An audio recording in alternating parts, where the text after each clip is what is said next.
নারকেল দিয়ে কি শুধু নাড়ু আর চাটনি হয়? আজ মৌসুমীর রান্নাঘরে এনেছি নারকেলের একদম নতুন নিরামিষ রূপ, এমন একটা ভুর্জি যেটা একবার খেলেই ভুলে যাবে পনির বা সোয়াবিনের কথা। চলো দেখে নিই কেমন করে বানালাম এই ইউনিক নারকেল ভুর্জি।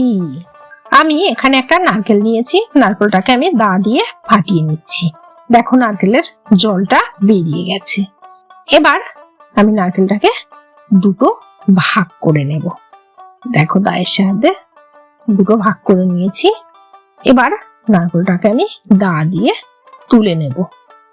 দেখো ঠিক এইভাবে তুলতে হবে। আমি ঠিক যেভাবে তুলছি ঠিক সেইভাবে তুলতে হবে। দেখো একটা নারকেল আমার শ্বাস উঠে গেছে। এইভাবে প্রত্যেকটা নারকেলের শ্বাস আমি তুলে নিয়েছি এই গামলার মধ্যে। এবার একটা মিক্সার জার নিয়েছি, তার মধ্যে আমি সব নারকেলগুলো দিয়ে দিচ্ছি। আমি নারকেল কোড়ানোর কোনো ঝামেলায় যাচ্ছি না, এটা চটজলদি হয়ে যায়। দেখো মিক্সটা একদম আমার করা হয়ে গেছে। দেখো নারকেল কোড়া আর নারকেল মিক্স যে করেছি কোনো পার্থক্য বুঝতে পারছো? এবার রেখে দিলাম এটা। এবার একটা ননস্টিক প্যানে দিয়ে দিলাম 1 চামচ মতো সর্ষের তেল। এবার দিয়ে দিলাম কালো জিরে ফোড়ন। এবার দিয়ে দিলাম আদা আর জিরে বাটা, আগে থেকে আমি বেটে রেখেছিলাম। এবার খুঁটো দিয়ে একটু নেড়ে নিলাম। এবার এর মধ্যে দিয়ে দিলাম পরিমাণ মতো লবণ, পরিমাণ মতো হলুদ।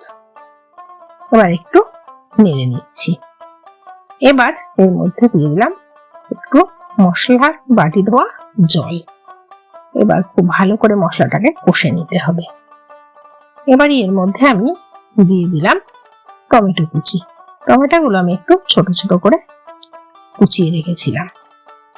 এবার টমেটোগুলোকে খুব ভালো করে মশলার সাথে কষে নিতে হবে। দেখো ঠিক এইভাবে টমেটোটা যতক্ষণ না গলবে ততক্ষণ কিন্তু কষানোটা হবে না। এবার দিয়ে দিলাম 4টে চেরা কাঁচা লঙ্কা। এবার সবগুলোকে একসাথে খুব ভালো করে আমি কষে নিচ্ছি। দেখো এবার দিয়ে দিলাম গরম মশলা গুঁড়ো। এবার দিয়ে দিলাম নারকেল কোড়া, যে নারকেলটা আমি মিক্সিতে মিক্স করে রেখেছিলাম সেটা আমি 1 বাটি দিয়ে দিলাম। এবার সব মশলাগুলোর সাথে নারকেলটাকে খুব ভালো করে মিশিয়ে নিচ্ছি। এবার মিক্সার জার ধোয়া জল একটু ছিল সেটা আমি দিয়ে দিলাম।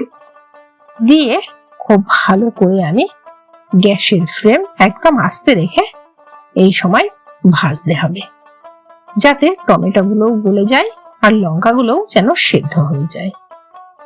এবার একটু দিয়ে দিলাম পরিমাণ মতো লবণ। লবণটা আমি টেস্ট করে দেখেছিলাম একটু কম ছিল তো দিলাম। এবার সবগুলো একসাথে খুব ভালো করে ভেজে নিতে হবে, যেন একদম শুকনো শুকনো হয়ে যায়, একদম ঝুরি ঝুরি মতো হয়ে যায়। যেহেতু ভুর্জি তো একদমই শুকনো শুকনো এটা হতে হবে। এটা কিন্তু একদম আমার প্রায় রেডি হয়ে গেছে। এই ছিল নিরামিষ হেলদি নারকেল ভুর্জি। রুটি, ভাত, পরোটা, মুড়ি এমনকি ব্রেডের সাথেও দারুণ জমে। স্বাদে অতুলনীয় আর বানানো একদম সহজ। রেসিপিটা কেমন লাগলো কমেন্ট করে জানাতে ভুলো না।